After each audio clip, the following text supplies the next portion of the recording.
हाय viewers, अस्सलाम वालेकुम। कैसे मिजाज हैं आपके? मौसम बहार की आमद आमद है और हर तरफ फूल ही फूल खिले हुए हैं। मौसम कभी सर्द कभी गर्म।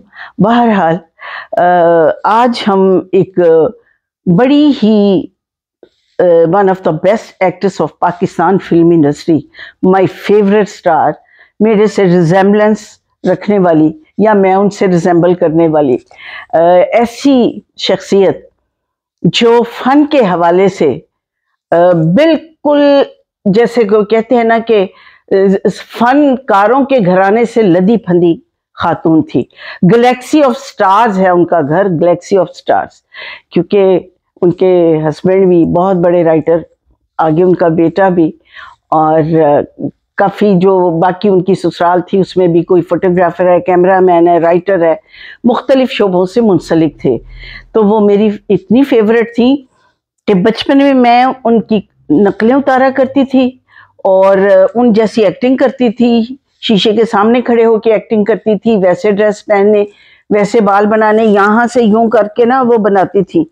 अब आप पूछे कि नाम बता भी दो जल्दी से। वो मेरी favourite star, beautiful, gorgeous, one of the best actress, cute, gorgeous, madam नीलो। मैडम नीलो की मैं उस वक्त से फैन हूँ जब लड़कियां अपने आइडियल का सोचती हैं।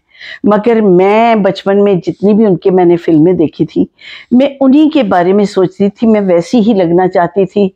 इतना उनकी शख्सियत पर मेरे पे असर था कि मैं बिल्कुल वैसा ड्रेस, वैसी एक्टिंग, वैसा बोलना, वैसा वो करना। लोग कहते थे ये पागल हो जाएगी, ये इतनी ज़्यादा नीलो की फ़ैन है। तो फिर मैं सोचती थी काश कभी वो मुझे मिल जाएंगी, काश मैं उनको कभी देख सकूंगी। तो कहते हैं ना, ड्रीम कम ट्रू हो जाना।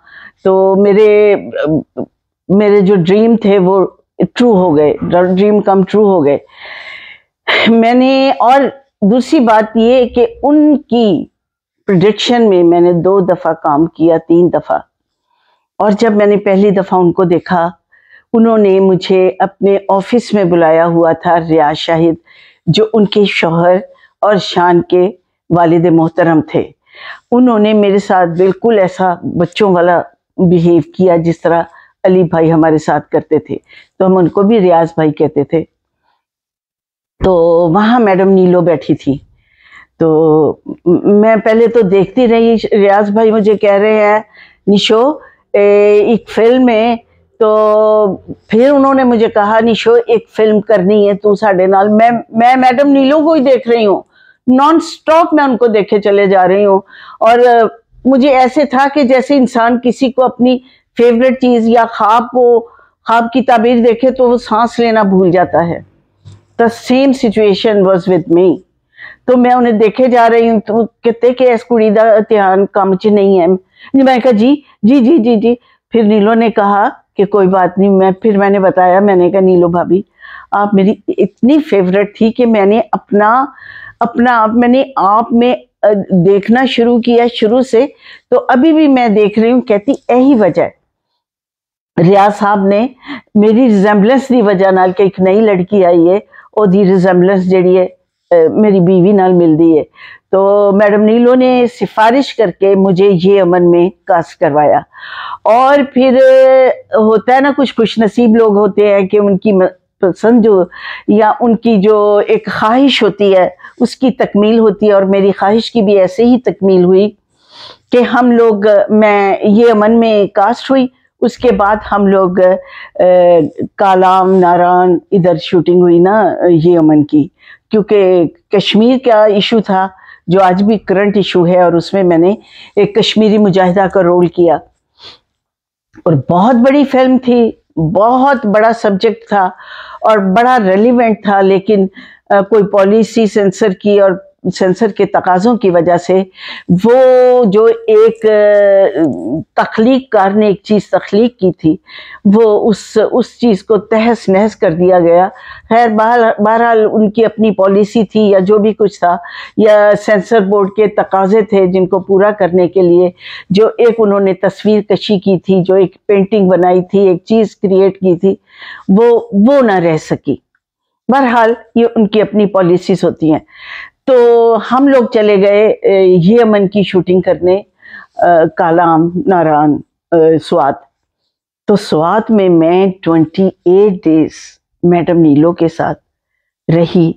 मैंने उनके कमरे में आ जाना शूटिंग के बाद, या जिस दिन मेरी शूटिंग नहीं होती थी मैं उनके कमरे में आके बैठती थी और मैं उनकी तरफ देखे चली जाती थी। और वो मुझे बहुत प्यार करती थी, बहुत। शी वॉज वेरी विटी, बड़ी खूबसूरत बोलती थी, बड़े अच्छे मजाक और जुगते तो ऐसी करती थी, हर वक्त हंसाती थी, हर वक्त मतलब एक खुश मिजाजी का माहौल था। और रियाज शाहिद कहते हैं कि मतलब तुम बहन की शक्ल में या बेटी की शक्ल, बेटा कहते थे मुझे तुम, मैं शूटिंग में भी देखता तो तुम इनकी छोटी बहन लगती हो। बहरहाल उनकी बहुत सारी फिल्में मैंने देखी, जिसमें एक फिल्म थी दिलदा जानी, that was my favourite film. मुझे उसके सारे गाने आज भी याद हैं। दिलदा जानी, उस वक्त मैं स्कूल में पढ़ती थी। उसके बाद मेरा माही, उसके बाद बहुत सारी फिल्में जो उनके हवाले से। फिर जरका रिलीज हुई तो जरका देखी, और जरका के कुछ सालों के बाद ये अमन बनी। बहरहाल शान भी मिलता है, तो शान अभी उन दिनों होने वाला था। उनके जो अर्ली डेज होते हैं ना, फर्स्ट 2-3 मंथ्स, नीलो भाभी एक्सपेक्ट कर रही थी। तो मुझे अच्छा चाहती थी, जैसे एक छोटे बच्चे को नहीं कहते जाओ छोटे नींबू लेके आ मेरे वास्ते, तो मुझसे वो लेमन मंगवाती थी। मैं लेमन वहीं पे लगे होते थे कहीं या होते थे तो लेमन मैं उनको ला के देती थी। तो शान वो एक्सपेक्ट कर रही थी, शान होने वाला था।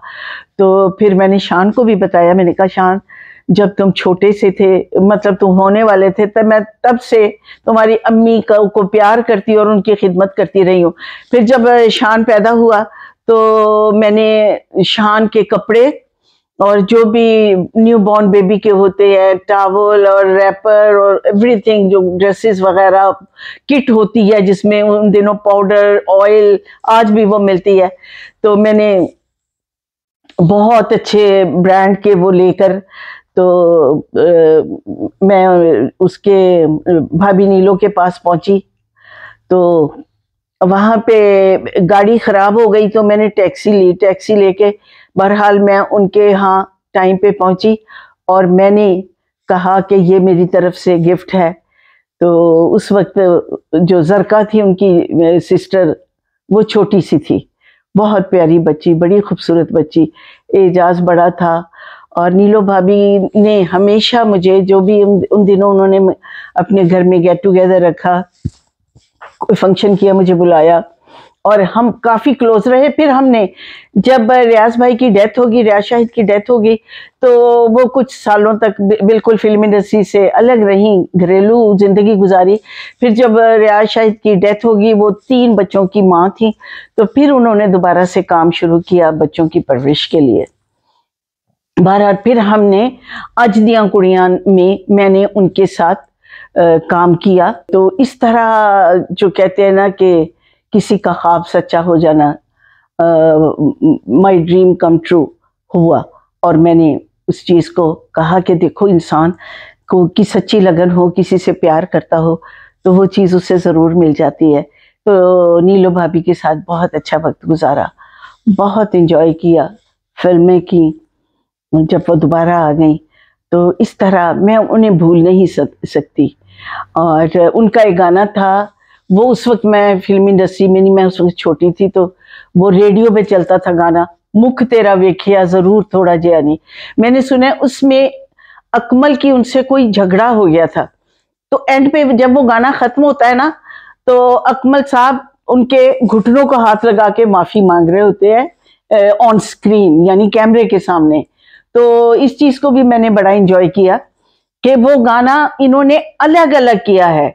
नीलो जी अलग थी और अकमल साहब अलग थे। मुझे अकमल देखने का भी बहुत ज्यादा शौक था, क्योंकि बचपन में उनकी फिल्में देखती थी, लेकिन मेरे आने से पहले ही वो इस दुनिया से चले गए थे। बहरहाल ये खूबसूरत यादें हैं, खूबसूरत लोग थे और खूबसूरत ही उनके बिहेवियर थे, उनकी नेचर, उनकी तबीयत इंतहाई खूबसूरत और आर्टिस्टिक थी। मैं उन्हें कभी नहीं भूल पाऊंगी। तो लिहाजा आपके साथ शेयर किया, क्योंकि जिसकी मैं फ़ैन थी आज मैंने उसकी वीडियो बनाई है। तो अब अपनी मेज़बान निशो को इजाज़त दीजिए, इंशाल्लाह फिर कोई अच्छी सी वीडियो मज़ेदार सी लेकर आऊँगी। ओके, टेक केयर, अल्लाह हाफिज़।